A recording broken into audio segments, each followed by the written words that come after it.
Hello there you guys, welcome to one of my videos. Paul Pogba refuses to rule out a Juventus return after France beat Belgium. Paul Pogba admits he always speaks to his ex-Juventus teammates. Paul Pogba did endure 4 good years with Juventus before he rejoined Manchester United.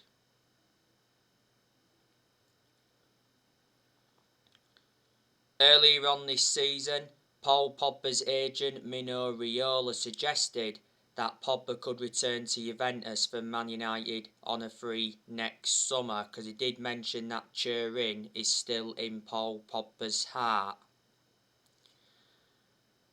Now earlier on this week, it said Paul Pogba wants to stay at Manchester United and he wants to sign a new contract worth £400,000 a week.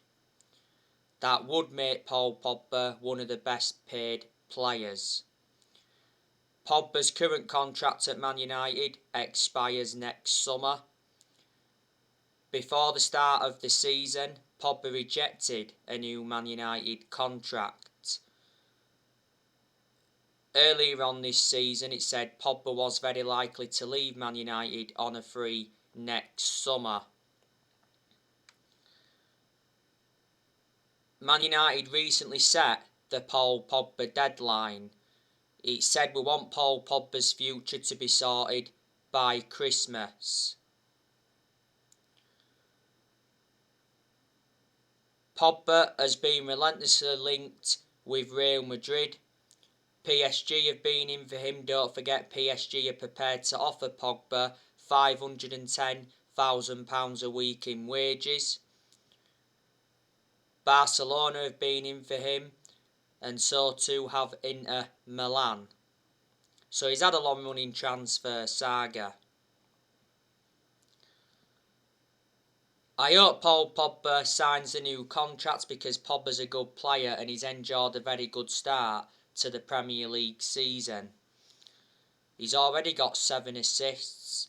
Pogba produced good performances for Man United in the last couple of months of last season, but at one point last season he was out with a thigh injury for a while and he sustained a couple of ankle injuries at Man United. Paul Pogba's agent Mino Raiola has done a lot of talking. He made the announcement back in December last year regarding Pogba. Don't forget, he said Pogba's career at Man United was over. He said he's unhappy and he has to leave and he's got no intentions of extending his contract.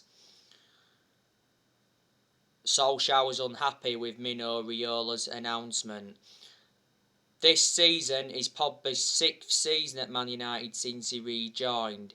He's our most expensive signing at the moment, because we paid $89 million for him and he's won 3 trophies at the club so far.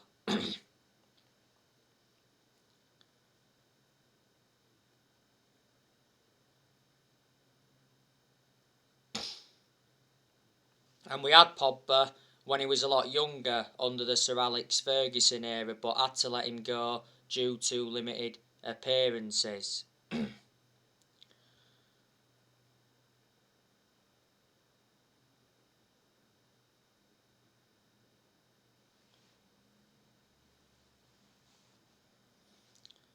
Now, Donny van der Beek has to start against Leicester after this international break, because obviously Fred is out for the trip to Leicester. Donny van der Beek played no part against Everton last weekend. He played no part against Villarreal. He played the full 90 minutes against West Ham in the Carabao Cup and he put a very good performance out. He also started against Young Boys in the Champions League a few weeks ago. But Solskjaer taken Van der Beek off at half-time in that game. And I heavily criticised Solskjaer for that, because Van der Beek was our best player in the first half of that game. And I'll revert back to what I've said before. Solskjaer has to start Van der Beek, especially in the Premier League because he is a good player. But like I've said, I haven't really had much of a perception on him at Man United because he hasn't been given enough game time. Now, Fabrizio Romano has said that Donny van de Beek is planning to leave the club in January. There's many clubs in for Van der Beek, including Everton. Sky Sports said that Everton remain interested in Van der Beek. Everton were close to signing Donny van der Beek on loan.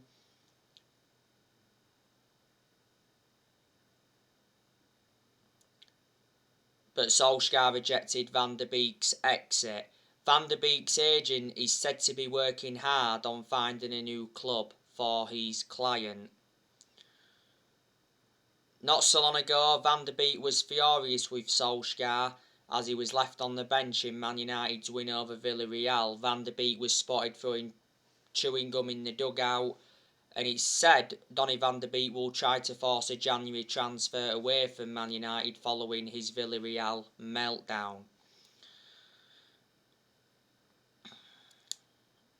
This season is Van der Beek's second full season at Man United. We got Van der Beek in a deal worth 40 million with add-ons included. He's got a contract with Man United till 2025 and he's versatile. He can play in 3 different roles.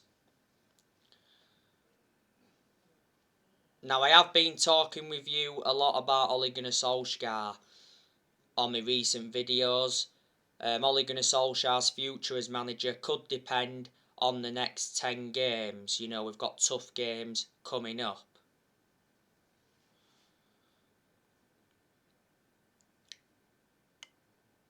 Ole Gunnar Solskjaer is under pressure at Manchester United because we've only won 2 of our last 6 games in all competitions. And the vast majority of Manchester United fans are Ole out. Maybe there's still some Man United fans that are Ole in. It said not so long ago though, Man United are still fully committed to Solskjaer and have no plans to replace the club legend as manager despite a topsy-turvy start to the season. Solskjaer got very good backing in the summer transfer window this year. John Murtough backed him, Darren Fletcher backed him, Ed Woodward's backed him, and the Glazers backed him.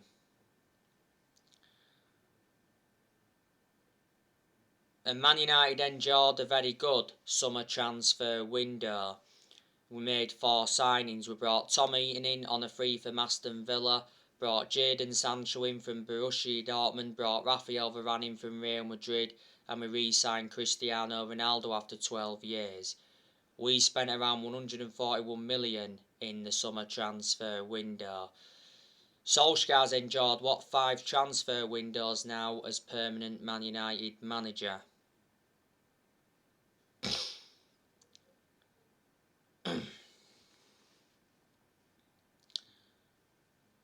But you've got some Man United fans that want Antonio Conte to replace Solskjaer.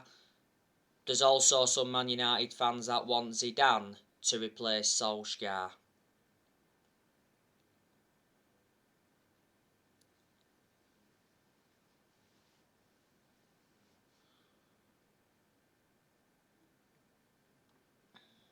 I can assure Solskjaer is not the long-term manager for Man United, and a lot of United fans will agree with me on that aspect. In the summer, Solskjaer signed a new contract with the club until 2024. There's an option of a further year. And I'll revert back to what I've said before. We made a mistake giving Solskjaer that contract because I can assure he won't see it out.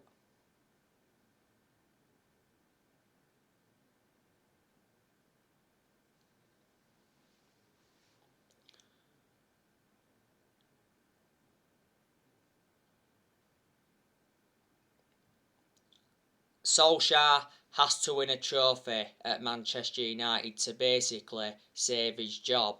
He's not yet won a trophy as Man United manager. We haven't won a trophy since 2017. that's nowhere near good enough to our standards. And earlier on this season, Solskjaer said we must leave a legacy of silverware. We know Solskjaer's ambition for this season, and that's to win the Premier League. We haven't won the Premier League since 2013. We're not going to win a Premier League title under Ole. But we should be winning the Premier League because we've got a title-winning squad. So there's no more excuses. I'll revert back to what I said yesterday. Solskjaer has run out of excuses.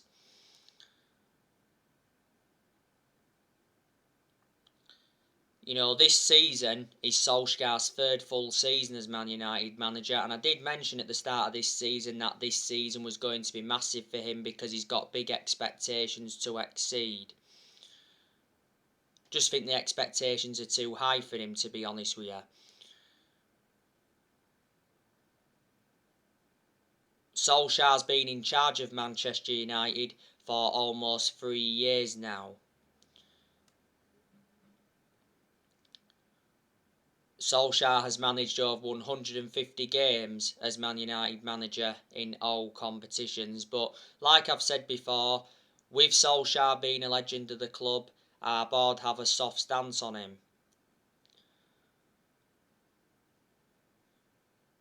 Solskjaer hasn't got a proven pedigree as a manager. That is definitely a concern. And his decision making also concerns me and a lot of Manchester United fans, because analysing the vast majority of the games Solskjaer's managed at Man United, he's been tactically naive. Solskjaer got appointed in December 2018 to replace Mourinho. He's been permanent Manchester United manager since March 2019. The reason we give Solskjaer the job permanently back in March 2019 was reflecting how well he did as the interim manager. But there was United fans that thought we made a mistake giving him the job permanently. You know, Ole knew when he'd taken over at Man United it was going to be a massive job, and he knew he had a lot to do when he came in. You know, Ole's managing one of the biggest clubs in the world, if not the biggest. I've got to give Solskjaer credit though. You've got to say he has done a good job to say the current squad he was left with when he got appointed in as Man United manager, because he was inheriting a lot of deadwood. He's still inheriting some now. You know, Ole's inheriting players who other managers have brought in. Obviously, Jones and De Gea are the only two that are still here from the Ferguson era. You know, Matta's still here from the Moyes era. There's still a few players here from the Louis van Gaal era, and there's still quite a few players here who Jose Mourinho brought in. But I didn't expect Solskjaer to do as well as he has done, so in that aspect, I am shocked.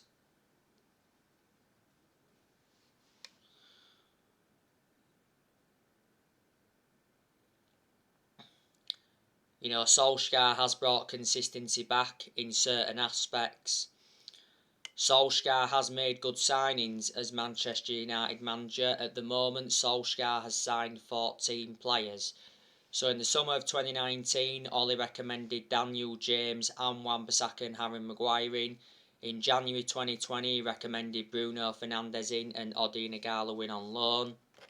In the summer of 2020, he recommended Donny van de Beek in, Alex Telles, Edison Cavani, Amad Diallo and Facundo Pellistri. And in this year's summer transfer window, Ole brought Heaton in, Sancho, Varane, and he re-signed Cristiano Ronaldo. We've spent around 441 million under the Solskjaer era.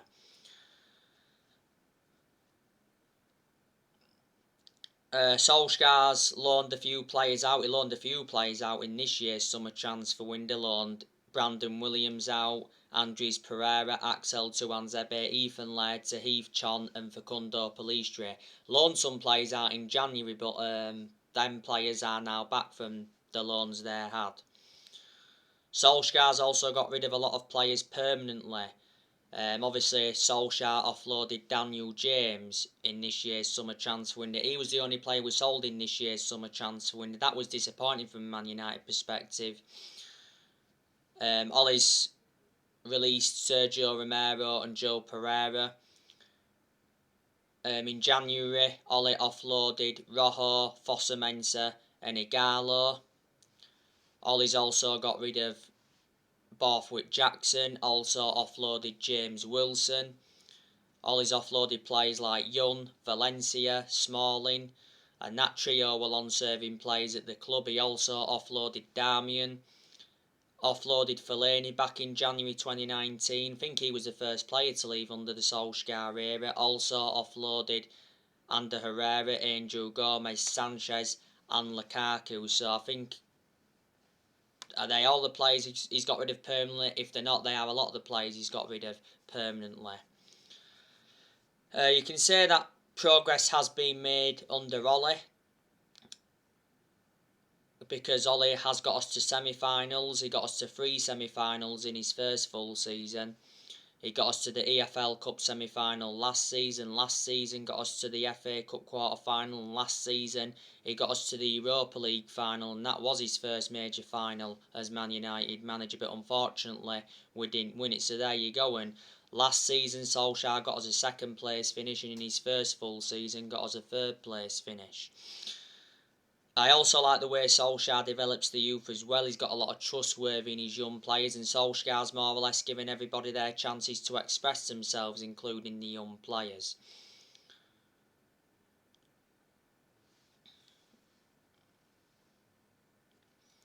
And we've got a very good away record in the Premier League under Solskjaer. We are unbeaten in our last, 29 Premier League away games. We haven't lost away from home in the Premier League since January 2020. We've been far superior away from home than we have been at home. We've been really, really poor at home. So at Old Trafford we need to replicate what we're doing away from home. We've also extended a lot of players' contracts under Ole as well.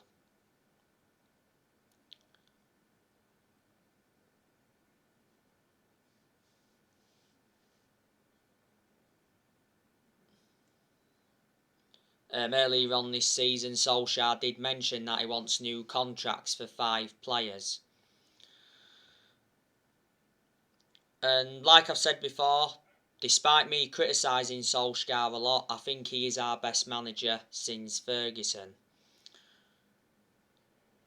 Obviously, Ole is not going to replicate what Ferguson did at the club. No manager is going to replicate what Ferguson did at the club, not in my lifetime anyway. Alex Ferguson enjoyed a 27-year tenure at Man United. He won 30-odd trophies, including 13 Premier League titles. So, reflecting on that, he brought success to the club. But Fergie didn't settle in straight away because he didn't win out in his first 4 years at Man United. Good job he didn't get sacked any time in that 4 years. He didn't win anything, or we wouldn't have had any success now. But it's all gone wrong since Ferguson retired, and a lot of United fans predicted it was going to go wrong. You know, since Ferguson, we sacked David Moyes, we sacked Louis van Gaal, and we sacked Jose Mourinho. So obviously Ole is our 4th permanent manager since Ferguson.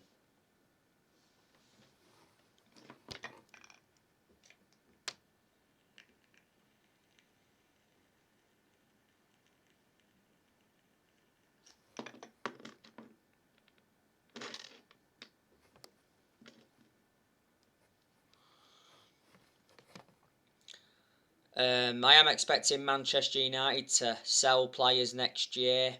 There's a very good chance that we're going to sell Anthony Martial. Martial is not good enough to represent the club. Martial played against Everton last weekend, put a good performance out, got his name on the score sheet. That was his first goal since February. Martial played against West Ham in the Carabao Cup, but he struggled to make an impact in that one. Solskjaer seems to have a lot of trustworthy in Martial. Don't forget Martial got given the number 9 shirt by Solskjaer. And before the start of this season, it said Solskjaer refuses to sell Anthony Martial as he remains part of his plans for this season. The other week, though, it said Man United are ready to sell Anthony Martial in January. Man United value Martial at 40 million. He said Barcelona are considering making a move next year. Martial's been a long-term target for Tottenham. It said Martial is open to joining another Premier League club.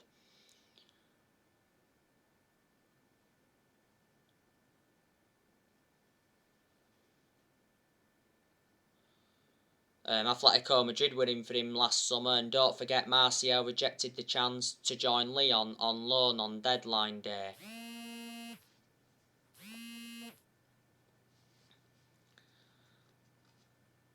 Before the start of the season, Inter Milan wanted Anthony Martial to replace Lukaku because Lukaku went back to Chelsea.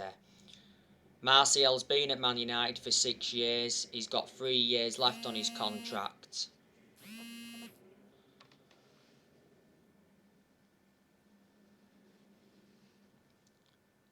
Martial has scored 79 goals for Man United in all competitions. We got Martial in a deal worth 58 million from Monaco back in 2015. You know, last season he was out with a knee injury for a while. The best season I recall Martial having was his debut season under Van Gaal.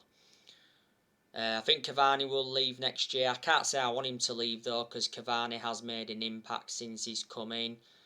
Cavani surprisingly started against Everton last weekend, had a very good chance from a downward header, produced a good save from Pickford. Cavani has lost his place in the team though, because we re-signed Cristiano Ronaldo. Cavani has got under a year left on his contract. It was back in May Cavani signed that 1 year contract extension, and he's on over £200,000 a week. Cavani is wanted by Real Madrid on loan in January. Real Madrid wanted him in the summer transfer window.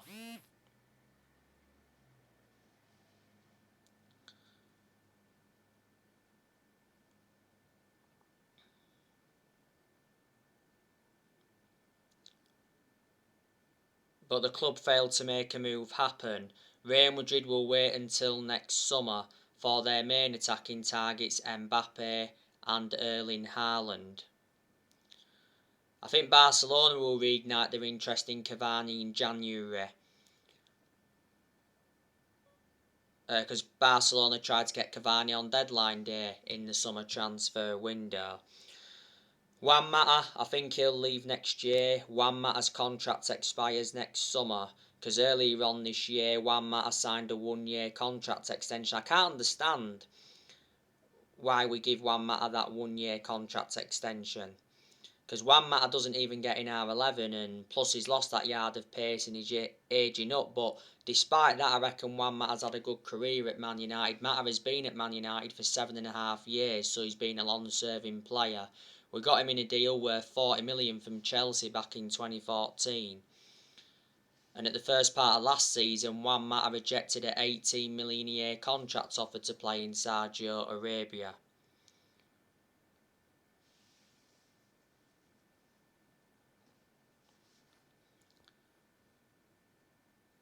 Donny van der Beek, there's a good chance he's going in January. I also want us to offload Fred next year, because Fred isn't good enough to represent the club. We overpaid for Fred. We got him for 50 million from Shakhtar Donetsk. I think Tellez will go next year. Tellez doesn't really get in our team. Tellez did play against Villarreal, didn't he? Yeah, scored a very good volley. He also played in the Carabao Cup against West Ham, and he was quite good in that, apart from him being the culprit for West Ham's goal. Tellez was only playing though because Luke Shaw had a minor injury, plus he had illness, but Luke Shaw's now back. The reason we brought Tellez in was to provide competition for Shaw. We got Tellez for 15.4 million, with add-ons included, I think. Phil Jones, good chance we'll offload him next year as well. Jones doesn't get in R11, does he? And I'd say he's always been inconsistent. Jones was out with a knee injury for a while, but he's now back. This season is Phil Jones' 11th season at Man United. He's been a long-serving player. He's been with us since the Ferguson era. Bailly could be offloading him next year.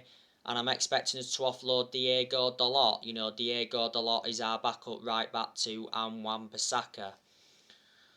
Dalot played against Villarreal. I thought he was poor against Villarreal. The only reason he played against Villarreal is because Wan-Bissaka was unavailable.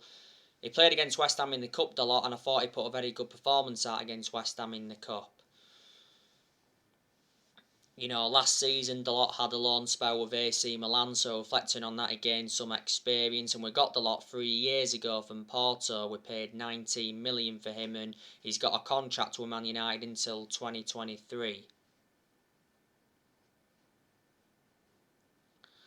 So anyway guys, that's everything to update you today. Drop your comments, like, explore on the channel. If you do, consider subscribe as always, and take care. God bless. See you all again very, very soon.